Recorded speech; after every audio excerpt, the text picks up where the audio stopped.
Hello students, good morning to you all. आज जो हम स्टार्ट करने वाले हैं वो ऑर्गेनिक केमिस्ट्री का पार्ट 4 और हम जो इसमें स्टार्ट करेंगे that is IUPAC naming, international union for pure and applied chemistry. देखो, अब जब IUPAC का डेवलपमेंट हो रहा था, धीरे धीरे डेवलपमेंट हो रहा था, तो उससे पहले कंपाउंड्स का जो नाम था वो किस सिस्टम से रखा जाता था, that is tribal system of naming. ठीक है, ट्राइवल सिस्टम ऑफ नेमिंग मैं आपको समझा दूं। जैसे कि आपके पास एक कंपाउंड होता है यूरिया, क्या होता है, यूरिया।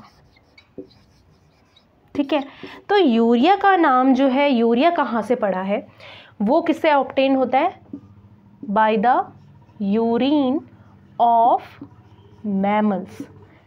ठीक है, और इसी तरह से हमारे पास अगला है methyl alcohol, that is wood spirit, and the third one is formic acid obtain from ants, red ants.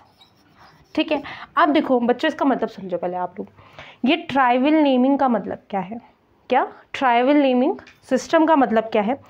पहले क्या होता था, जो नेमिंग है उस टाइम पे हमारे पास IUPAC सिस्टम नहीं था कि किस तरह से हम किसी का नाम रखें।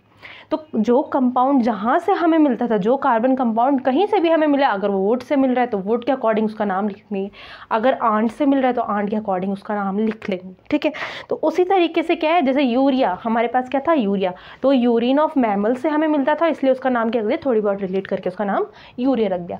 Similarly would spirit methyl alcohol would say obtain हो रहा था, तो उसका नाम क्या रख दिया, distillation of would say obtain हो रहा था। क्या कर था, वुड का जब डिस्टिलेशन किया तो उससे जो प्रोड्यूस हो रहा था वो क्या था, मिथाइल एल्कोहल, तो इसीलिए उसको क्या बोलते थे, वुड स्पिरिट बोल देते थे। सिमिलरली फॉर्मिक एसिड क्या होता है, HCOOH। ठीक है, अब फॉर्मिक एसिड जो है वो कहाँ से ऑब्टेन हो रहा था, रेड आंट से ऑब्टेन हो रहा था। किससे ऑब्टेन हो रहा था, लाल चींटियों से। और जो ग्रीक वर्ड है फॉर्मिकस, तो ये जो ग्रीक वर्ड है, इसी ग्रीक वर्ड से फॉर्मिक एसिड का नाम रखा गया था। फॉर्मिकस का मतलब क्या होता है, रेड आंट्स, और उसी तरीके से उसका नाम रख दिया था, किसका, फॉर्मिक एसिड का। पर अब this is not the systematic way to study the compounds. ठीक है, एक सिस्टमैटिक वे नहीं है नेमिंग के लिए। तो अब क्या हुआ, वहाँ पर किसका इंट्रोडक्शन हो गया, IUPAC का इंट्रोडक्शन हो गया। किसका इंट्रोडक्शन हो गया, IUPAC का इंट्रोडक्शन हो गया। ठीक है, IUPAC नेमिंग अब हम स्टार्ट करने वाले हैं। ठीक है, IUPAC नेमिंग थोड़ी हमने क्लास 10th में भी पढ़ी है, थोड़ी और एक्सटेंट में हम इसको ले जाएंगे। ठीक है, उस टाइम हमने सिर्फ सिंगल बॉन्ड वाली नेमिंग पढ़ी थी, है ना। अब हम जो पढ़ने जा रहे हैं that is double bond, single bond, triple bond, multiple functional group वाली पढ़ने वाले हैं। ठीक है, तो बिल्कुल मेरे साथ बने रहिए इस वीडियो में। और आज हम जो स्टार्ट करने वाले हैं दैट इज़ IUPAC नेमिंग। ठीक है, IUPAC नेमिंग करते समय हमारे पास बेसिक रूल क्या है, नेमिंग का। देखो, हमें यह लिखना है, prefix plus word root plus primary suffix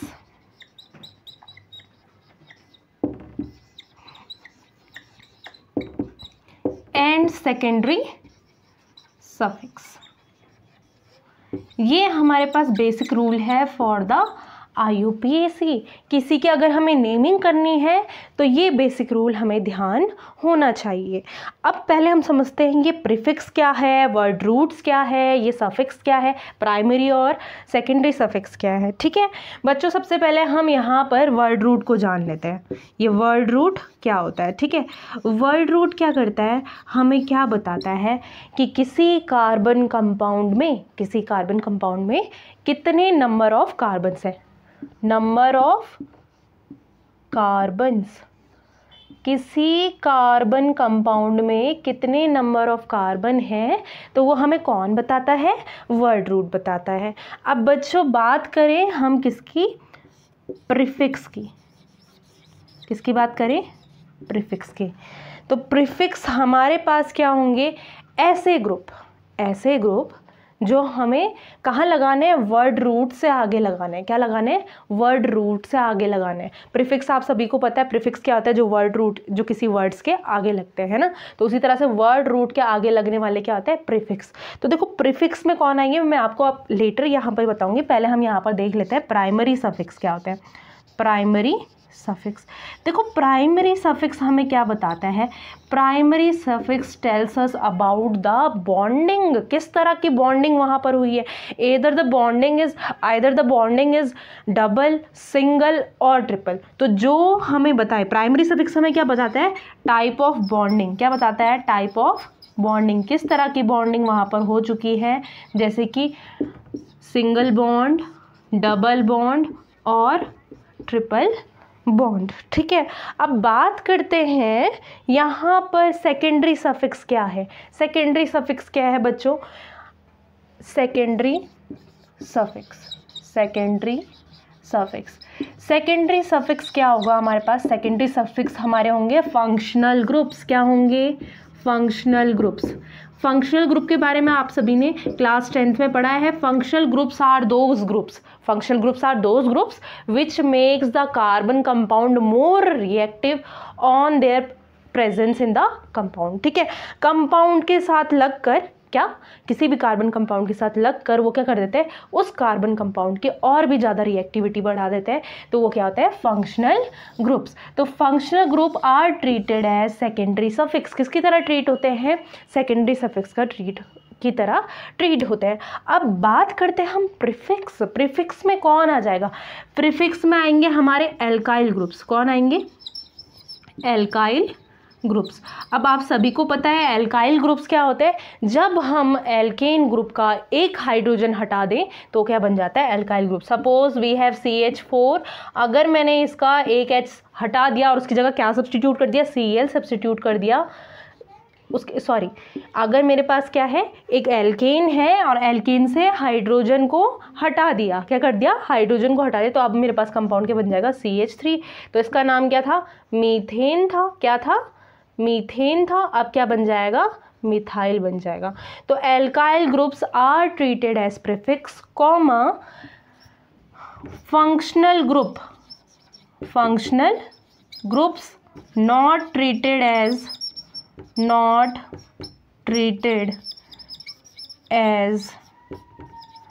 principal functional group. ठीक है, दूसरा क्या होगा, एक तो हम एल्काइल ग्रुप्स को क्या मानते हैं, प्रीफिक्स मानते हैं। और अब एक बात आप ध्यान दीजिए, यहाँ पर हमारे पास क्या होता है, किसी कार्बन कंपाउंड में दो क्या होते हैं फंक्शनल, अगर फंक्शनल ग्रुप वहाँ पर आ गए, कितने, दो फंक्शनल ग्रुप वहाँ पर आ गए, तो हमें क्या करना पड़ता है, उन दोनों में से क्या करना पड़ता है, प्रायोरिटी देनी पड़ती है। एक को क्या मानना पड़ता है, प्रिंसिपल फंक्शनल ग्रुप मानना पड़ता है, और एक को हम साइड चेन की तरह मान लेते हैं। तो जो ग्रुप, देखो मान लिए, जैसे मेरे पास सपोज मान लिए ये A है और ये B है, ये मेरे पास दो फंक्शनल ग्रुप है। क्या है, दो फंक्शनल ग्रुप है। ये A जो होगा मेरे पास, अगर मान लिया इस A को मैंने प्रिंसिपल फंक्शनल ग्रुप मान लिया as per the priority criteria, तो मुझे B को क्या मानना पड़ेगा, प्रीफिक्स मानना पड़ेगा, क्योंकि A वहाँ पर क्या हो गया है, प्रिंसिपल ग्रुप हो गया है। क्या हो गया है, प्रिंसिपल ग्रुप हो गया है। तो B वाले को हमें एज अ सब्स्टिट्यूएंट ट्रीट करना पड़ेगा, और जब हम कार्बन कंपाउंड की नेमिंग कर रहे हो, प्रीफिक्स की तरह यूज़ वहाँ पर हो जाएंगे। तो मुझे लगता है कि आप सभी को ये रूल समझ में आ गए।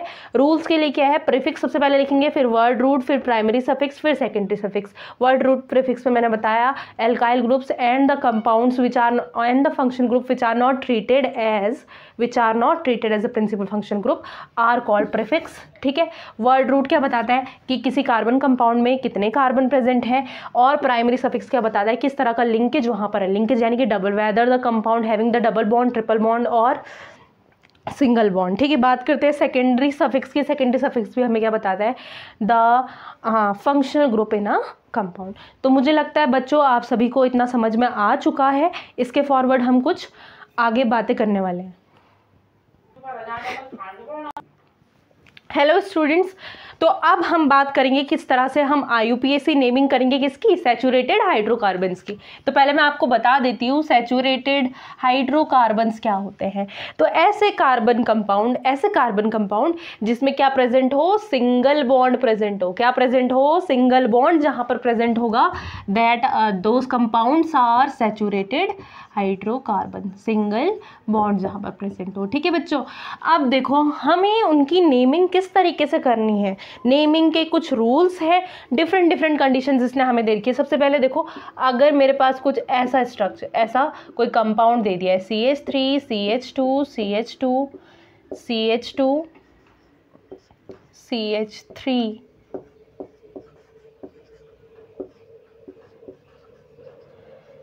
ठीक है। अब यहाँ पर क्या हो गया, जैसे मेरे यहाँ पर मैंने इस तरीके से क्या कर दिया, कंपाउंड यहाँ पर बना दिया। क्या कर दिया, कंपाउंड यहाँ पर बना दिया। अब मुझे इसकी नेमिंग करनी है। तो सबसे पहले रूल क्या बोलता है, always select the longest chain. हमेशा कैसी चेन सिलेक्ट करने का मेथड रखो कि तुम्हारी जो चेन सिलेक्ट हो रही है उसमें मैक्सिमम नंबर ऑफ कार्बन आने चाहिए और लॉन्गेस्ट चेन भी वो होनी चाहिए। अब अगर मैं यहाँ से काउंट करना शुरू करूँ 1 2 3 4 एंड 5, ठीक है। अगर यहाँ से काउंट करती 1 2 3 4 एंड 5, कहीं से भी काउंट करूँ पर हमारी लॉन्गेस्ट चेन आनी चाहिए। अब मैं अगर इनको देखूँ यहाँ से, तो अब इसकी नेमिंग क्या हो जाएगी। चलो अब हम देखते हैं यहाँ पर 1 2 3 4 5 कार्बन्स है, यानी कि पहले तो इतना हो जाएगा, मेरे पास क्या हो जाएगा, पेंटेन हो जाएगा। क्या हो जाएगा, पेंटेन हो जाएगा। 5 कार्बन्स है। अब आप देखिए एक और रूल यहाँ पर है, पोजीशन ऑफ सब्स्टिट्यूएंट। जो यहाँ पर सब्स्टिट्यूएंट का काम कर रहे हैं उनकी पोजीशन का क्या आना चाहिए, लोएस्ट नंबर आना चाहिए। क्या आना चाहिए, लोएस्ट नंबर आना चाहिए। क्या इनका लोएस्ट नंबर आ रहा है यहाँ पर, ये तो 4 है, लोएस्ट नंबर बिल्कुल भी नहीं है। अगर मैं यहाँ से काउंटिंग शुरू करूँ, इसकी बजाय काउंटिंग कहाँ से शुरू करूँ, यहाँ से, तो 1 2 3 4 5। तो अब मैं क्या लिख सकती हूँ, यहाँ पर लोएस्ट नंबर मिल रहा है ना, तो लोएस्ट नंबर वाली कंडीशन भी क्या हो रही है, सेटिस्फाई हो रही है। 2 2 दूसरी पोजीशन में है ना, दूसरी पोजीशन में है मिथाइल ग्रुप, ठीक है। और कितने, मोर देन 1 सब्स्टिट्यूएंट अगर वहाँ पर प्रेजेंट हो, मोर देन 1 सब्स्टिट्यूएंट, मिथाइल वहाँ पर आ गए। कितने मिथाइल है भाई, 2 मिथाइल, तो क्या जाएगा 2 2 dimethyl pentane. So this is the way to name a carbon compound. इतना आपको समझ में आ गया होगा। अब देखते हैं, अगर मैं इसी वाली कंडीशन में थोड़ी चेंजेस कर दूँ, इसी कंपाउंड में मैं ये कर दूँ, थोड़ी चेंज कर दूँ। अगर मैं यहाँ पर लगाऊँ C2H5, तो अब बताओ, अब इसकी नेमिंग हम किस तरीके से करेंगे।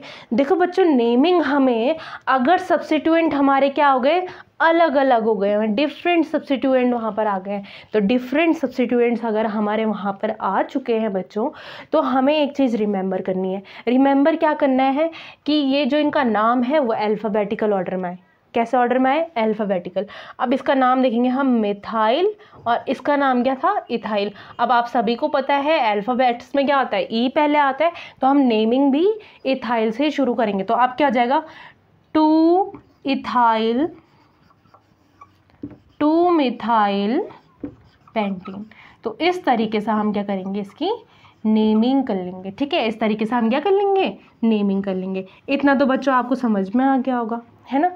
अब देखो आगे ये वाले, अब लोएस्ट सम रूल क्या है, ये लोएस्ट सम रूल क्या है भाई। पहले अब मैं आपको एक और कंपाउंड बनाकर दे देती हूँ यहाँ पर, CH3 CH2 CH2 CH3 CH2, यहाँ पर भी आप CH2 कर लो, CH3। और अगर मुझे सब्स्टिट्यूएंट यहाँ पर लगाने, क्या लगाने, सब्स्टिट्यूएंट, तो मैं यहाँ पर चेंजेस कर लेती हूँ। यहाँ पर चेंजेस मैं कर लेती हूँ, जैसे यहाँ पर CH3 मैंने लगा दिया, और यहाँ पर लगा दिया मैंने जैसे कि CH3। अब आप एक चीज़ गौर कीजिए, यहाँ पर एक चीज़ गौर कीजिए, अब मुझे काउंटिंग कहाँ से शुरू करनी है, यहाँ से काउंटिंग शुरू करूँ या तो फिर यहाँ से काउंटिंग शुरू करूँ। तो वही तो ये रूल बोल रहा है, lowest sum rule. Lowest sum rule क्या बोलता है कि सब्स्टिट्यूएंट्स का जो नंबर आ रहा है, जो पर्टिकुलर नंबर हम इन्हें दे रहे हैं, आप देखिए अगर मैं यहाँ से काउंटिंग शुरू करूँ 1 2 3 4 एंड 5 एंड 6, ठीक है। तो आप देखो कौन कौन सी पोजीशन में, थर्ड पोजीशन में प्लस 5 पोजीशन में क्या आ रहा है, हमारे सब्स्टिट्यूएंट आ रहे हैं। इनको प्लस करके कितना हो जाएगा 13, कितना हो जाएगा 13 हो जाएगा। और अगर मैं यहाँ से नेमिंग करूँ, कहाँ से, यहाँ से, तो 1 2 3 4 एंड 5 एंड 6। अब देखो कौन कौन पोजीशन में, 2 और 2 वाली पोजीशन में आ रहे हैं और एक 4 वाली पोजीशन में आ रहा है ना, तो कितना हो जाएगा ये 8। तो यानी कि हमारा नेमिंग का जो सही तरीका रहेगा, हम कहाँ से शुरू करेंगे, जहाँ पर लोएस्ट सेट आ रहा होगा, किसका, सब्स्टिट्यूएंट का। लोएस्ट सेट कहाँ पर आ रहा है, इस वाली तरफ से आ रहा है, तो इसकी नेमिंग अब हम कर लेंगे किस तरीके से हो जाएगी, 2 2 3 ट्राई मिथाइल। अब क्या हो जाएगा, 3 बार मिथाइल आ रहा है भाई, ट्राई मिथाइल, और क्या हो जाएगा हेक्सेन, क्या हो जाएगा हेक्सेन। तो बच्चों आपको एक चीज़ ध्यान यहाँ पर रखनी है, अभी मैंने आपको फंक्शनल ग्रुप के बारे में सिर्फ इन्फॉर्मेशन दी है कि फंक्शनल ग्रुप क्या होता है, बताई नहीं है कितने फंक्शनल ग्रुप अभी हैं हमारे पास। तो अभी हम जो नेमिंग कर रहे हैं सिर्फ सैचुरेटेड कार्बन्स की कर रहे हैं with a single chain, single bonds, और वहाँ पर हम सिर्फ सब्स्टिट्यूएंट्स को रिप्लेस कर रहे हैं, ठीक है। फंक्शनल ग्रुप का अभी मैंने यहाँ पर जिक्र नहीं किया है, ठीक है बच्चों। इतना आप समझ चुके हैं। तो अब मैं आपके सामने क्या करने वाली हूँ, कुछ आपको प्रैक्टिस क्वेश्चन कराने वाली हूँ। तो आप फिलहाल इस चीज़ को नोट कीजिए और फिर हम क्वेश्चंस अपने आगे स्टार्ट कर लेते हैं। अब बच्चों अब हम क्या करने वाले हैं, इनका IUPAC नेमिंग करने वाले हैं। तो सबसे पहले हमें यहाँ पर एक कंपाउंड दिख रहा है, तो पहले मैं देख लेती हूँ कि किस तरीके से यहाँ पर लॉन्गेस्ट चेन सिलेक्ट हो सकती है। सबसे पहले बच्चों देखेंगे हम यहाँ पर 1 2 3 4 5, कितने कार्बन्स आ रहे हैं, 5 कार्बन्स आ रहे हैं। अब ऐसे में अगर मैं नेमिंग करूँ 1 2 3 4 5 एंड 6, कितने कार्बन आ रहे हैं, 6 कार्बन आ रहे हैं। तो यानी कि इसका मतलब क्या हो गया, हमें कौन सी चेन सिलेक्ट करनी है, ये चेन हमें सिलेक्ट करनी है, कौन सी, ये वाली चेन सिलेक्ट करनी है। बच्चों कर लिया आपने ये चेन सिलेक्ट। अब देखिए आपने क्या करनी है, इनकी काउंटिंग करनी है। कितने काउंट हो गए, 1 2 3 4 5 6, ठीक है। नाम तो क्या पड़ जाएगा इसका, हेक्सेन पड़ जाएगा, क्या पड़ जाएगा, हेक्सेन पड़ जाएगा। एक और चीज़ देखिए, अब आपके पास ये क्या बन गया है, सब्स्टिट्यूएंट बन गया है। क्या बन गया है, सब्स्टिट्यूएंट बन गया है, ठीक है। अब मैंने आपको रूल्स में लिखाया था कि जो सब्स्टिट्यूएंट्स वहाँ पर होते हैं उसको लोएस्ट नंबर मिलना चाहिए। क्या मिलना चाहिए, लोएस्ट नंबर मिलना चाहिए। अब अगर मैं काउंटिंग यहाँ से शुरू करूँ 1 2 3 4, तो इसको क्या नंबर मिलेगा, 4 नंबर मिलेगा, ठीक है। और अगर मैं दूसरे एंगल से देखूँ ज़रा, तो 1 2 3, इसको क्या मिल रहा है, 3 नंबर मिल रहा है। तो कौन सा वाला ज़्यादा प्रेफर करेंगे, हम ये वाला प्रेफर करेंगे। तो इसका नाम क्या जगह 3 पोजीशन में क्या गया, मिथ इथ 3 इथाइल हेक्सेन, क्या हो गया इसका नाम, 3 इथाइल हेक्सेन। बिल्कुल ईजी था। इसी तरीके से अब हम देखेंगे इसमें कैसी चेन सिलेक्ट करें। 1 2 3 4 5 कार्बन्स आ रहे हैं। दूसरी चेन सिलेक्ट करके देखते हैं, 1 2 3 4 5 6 हो गए। और एक और चेन सिलेक्ट करके देखती हूँ, 1 2 3 4 5 6 7। तो हम कौन सी वाली चूज़ करेंगे जिसमें सबसे ज़्यादा क्या आ रहे होंगे, कार्बन्स आ रहे होंगे। अब हम यहाँ पर चले जाएंगे, इस तरह से सीक्वेंस बनेगा, इस तरह से यहाँ पर सीक्वेंस बन जाएगा, ठीक है। सीक्वेंस बन गया। चलो काउंटिंग शुरू करते हैं। काउंटिंग अगर हम शुरू करें तो यहाँ से कैसे जाएगा, 1 2 3 4, इसको 4 नंबर मिल रहा है। और अगर यहाँ से भी शुरू करूँ 1 2 3 4। तो बच्चों अब हमें क्या करना है, यहाँ पर लॉन्गेस्ट चेन सिलेक्ट करना है। क्या करना है, लॉन्गेस्ट चेन को हम यहाँ पर सिलेक्ट करेंगे। लॉन्गेस्ट चेन मैंने आपको बताया 1 2 3 4 5 6 7। एक बार मैं इसको फिर से प्लॉट कर लेती हूँ यहाँ पर, क्योंकि आपको समझने में थोड़ी दिक्कत हो जाएगी। CH3 CH CH CH2 CH3, ठीक है। बिल्कुल मेरे साथ एक भी स्टेप मत छोड़िए, जैसे जैसे मैं बता रही हूँ आप नोट डाउन कीजिए इसको, ताकि जब आप कर रहे हो इसको दोबारा रिवाइज तो आपको कोई दिक्कत ना हो यहाँ पर, ठीक है। अब हम यहाँ पर देखेंगे ऑर्गेनिक केमिस्ट्री जो हम कर रहे हैं, तो मैंने आपको बताया बेसिक रूल क्या है। बेसिक रूल क्या है, यहाँ पर आपको लॉन्गेस्ट चेन सिलेक्ट करनी है। क्या करनी है, वहाँ पर लॉन्गेस्ट चेन सिलेक्ट करनी है। लॉन्गेस्ट चेन सिलेक्ट करने का मेथड मैंने आपको बताया, this is the way to select the longest chain. Longest chain यहाँ पर सिलेक्ट हो गए, 7 कार्बन यहाँ पर आ गए, ठीक है। तो देखो नाम तो हेप्टेन पड़ जाएगा, बिल्कुल नाम हेप्टेन पड़ गया है। अब देखिए आपके सब्स्टिट्यूएंट कौन कौन से हैं यहाँ पर, one is this and the second one is this. अब देखो उसको नेमिंग कैसे करेंगे, यहाँ पर आपको पता है मिथ इथ, तो ये तो इथाइल हो गया और ये क्या हो गया आपके पास, मिथाइल। अब आपको क्या करना है, इसका नंबर देना है, नंबर देना है इसको। तो आपको कैसे नंबर देना है, ताकि लोएस्ट सेट ऑफ लोकेंट्स बने, वहाँ पर क्या बने, लोएस्ट सेट ऑफ लोकेंट्स बने, ठीक है। अब अगर मैं यहाँ से काउंटिंग करूँ 1 2 3 4, बिल्कुल लोएस्ट सेट ऑफ लोकेंट्स बन रहा है यहाँ पर, 3 + 4 = 7, मिनिमम नंबर्स वहाँ पर मिल रहे हैं। और आपको पता है नेमिंग के हिसाब से सबसे पहले नेमिंग किसकी होती है, अल्फ़ाबेटिकल ऑर्डर में ई की नेमिंग पहले होगी। तो 4 ethyl and 3 methyl heptane. So this is a way to name a carbon compound having saturated bonds जहाँ पर होंगे। तो आप इसे नोट कीजिए। अगला क्वेश्चन मैं आपके सामने ला रही हूँ। अच्छा बच्चों, अब हम देखते हैं हमारे नेक्स्ट कंपाउंड्स मैंने आपके सामने रख लिए हैं। आप ट्राई कीजिए कि कहाँ से इसकी लॉन्गेस्ट चेन सिलेक्ट हो सकती है। सबसे पहले मैं इसकी लॉन्गेस्ट चेन सिलेक्ट करने की कोशिश करती हूँ। तो मुझे तो यहाँ पर एक ही प्रोबेबिलिटी दिख रही है, डेट इज़ 1 2 3 4 5 कार्बन, और मुझे कहीं से रास्ता नज़र नहीं आ रहा है। अगर आपको आ रहा है तो आप अपने तरीके से ट्राई कर लो। तो फ़िलहाल आप मुझे देखिए यहाँ पर मैं किस तरीके से करूँगी। यहाँ पर 1 2 3 4 and 5, तो नाम क्या पड़ जाएगा, हेप्टेन। क्या नाम पड़ जाएगा, पेंटेन। 5 कार्बन है यहाँ पर, तो क्या पड़ जाएगा, पेंटेन।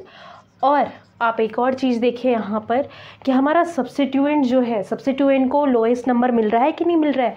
तो अगर मैं यहाँ से भी शुरू करूँ, यहाँ से भी शुरू करूँ, तो मिलना उसको 3 है, ठीक है। तो 3 ही नंबर मिल रहा है, अगर मैं इधर से स्टार्ट करूँ या तो फिर इधर से स्टार्ट करूँ, ठीक है।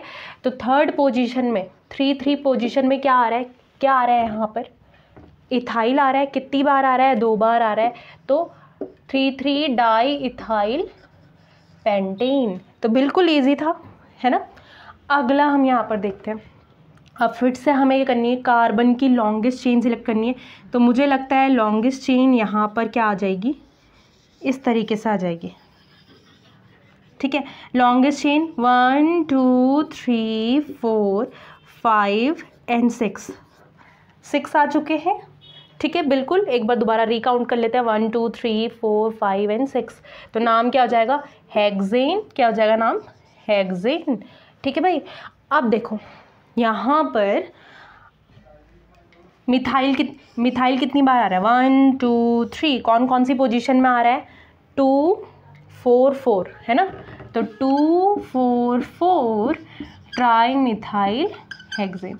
तो इस तरीके से हमने क्या कर दिया भाई, इसकी नेमिंग कर दी है। एक क्वेश्चन मैं खुद से आपको दे रही हूँ, तो आप इसकी नेमिंग खुद से कीजिएगा। CH3 CH2 CH3 and CH2 CH3 and हाँ, तो आप इसकी नेमिंग खुद से ट्राई कीजिएगा, बिल्कुल सिंपल है। मैंने कुछ कॉम्प्लेक्स चीज़ें आपको नहीं दी है। तो अगले क्वेश्चन फिर मैं आपके सामने बता। अब स्टूडेंट्स आप देख सकते हैं इसकी काउंटिंग हमें फिर से क्या करनी है, लॉन्गेस्ट चेन यहाँ पर सिलेक्ट करनी है। क्या करनी है, लॉन्गेस्ट चेन सिलेक्ट करना है।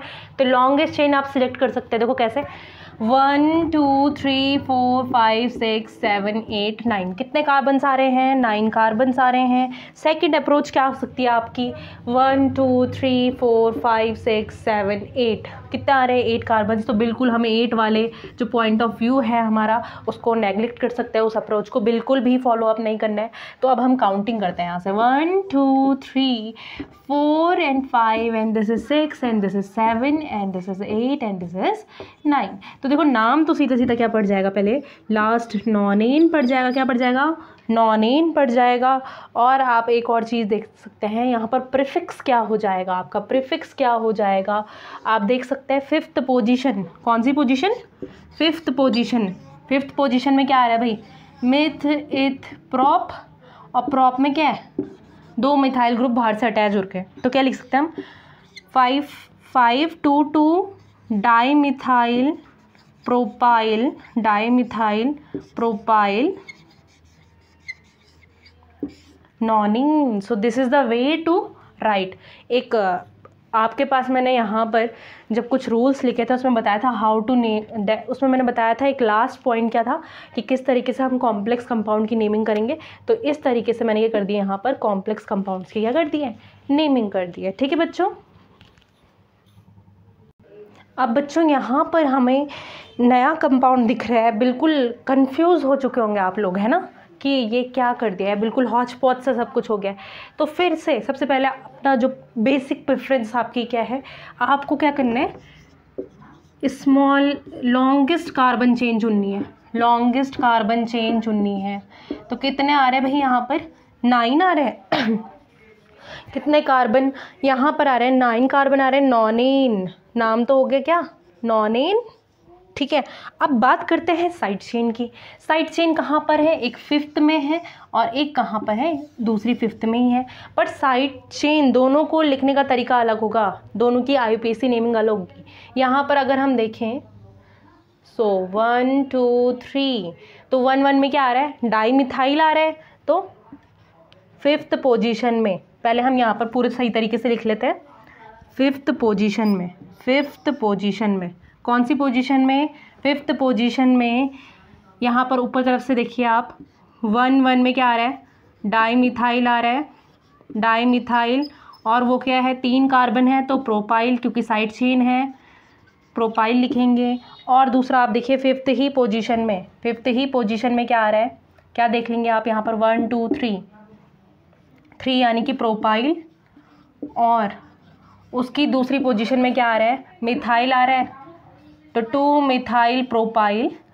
और फिर हमारा लास्ट में क्या हो जाएगा, यहाँ पर मैंने बताया था आपको कार्बन कितने हैं, यहाँ पर 9 कार्बन यहाँ पर है। तो इस तरीके से क्या होगी बच्चों, इसकी नेमिंग होगी। बिल्कुल बेसिक आइडिया लेके चलिए कि किस तरह से हमें क्या करनी है, कॉम्प्लेक्स की नेमिंग करनी है। क्या करनी है, कॉम्प्लेक्स की नेमिंग करनी है। 5th ही पोजीशन में क्या आया था, 1 डाईमिथाइल प्रोपाइल आया था, और 5th ही पोजीशन में क्या आया